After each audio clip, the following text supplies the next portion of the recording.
So what a qualifying session that was for the Singapore Grand Prix. It was an hour that saw drivers use both intermediate and soft tyres on a damn but ever developing track, and at times was quite unpredictable. And Max Verstappen, who looked really quick as the track got faster in Q3, only ended up in P8 after being forced to abandon his final lap.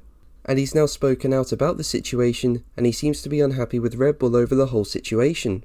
But before we begin, if you enjoy the video, make sure to leave a like, and also subscribe for more Formula 1 content. And you can follow me on Twitter at James_Formula1, and there'll be a link in the description.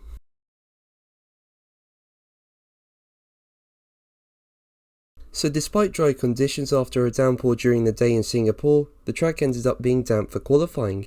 And with the session being at night, it made it a lot harder for the water to be cleared off the track, given there was no sun and it would be cooler conditions. So it meant drivers had to use intermediate tyres for the first two sessions. And the main surprise from this was to see George Russell knocked out in Q2. He just didn't have the pace. I mean, the Mercedes looks quick in Lewis Hamilton's hands, but Russell just couldn't find the pace on the intermediate tyres, despite him not making any mistakes on his best laps. Now going into Q3, drivers moved on to the soft tyres, and initially this didn't look like the right call, with them going a lot slower than what they were on the intermediates. But teams weren't going for two flying laps on two sets of soft tyres as usual.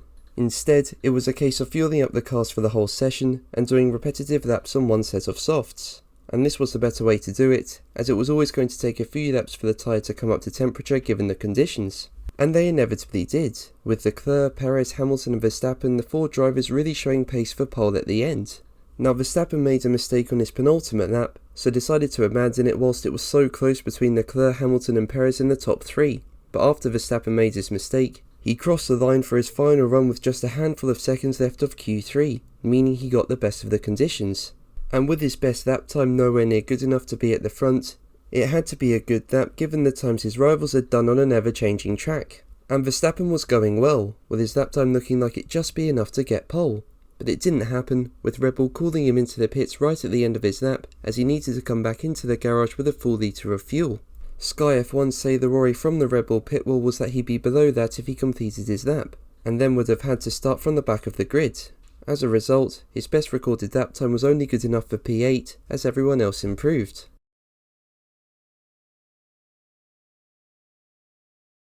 Now Verstappen was furious about this, with the Dutchman swearing and shouting at his team over the radio as he questioned the situation.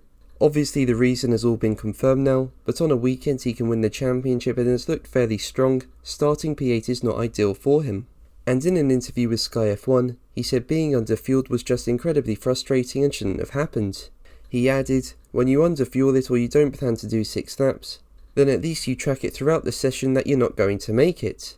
We should have seen that way earlier. I'm not happy at all at the moment. Of course, it's always a team effort. I can make mistakes and the team can make mistakes, but it's never acceptable.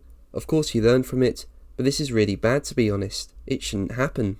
Now despite Max's frustration, he has started further down the order before this season in Hungary, Belgium and Italy, and won all those races. And from what we've seen, he does have the pace to win in Singapore. Yes, it is a track that's difficult to overtake on, but in my opinion Hungary was harder, and given Singapore is such a long race, it wouldn't surprise me if he at least puts himself in a position to win. But what do you think? Let me know in the comments below. But that's going to be the video from me today. Thank you ever so much for watching. Make sure to like and subscribe for more videos, and until the next one, take care. Bye.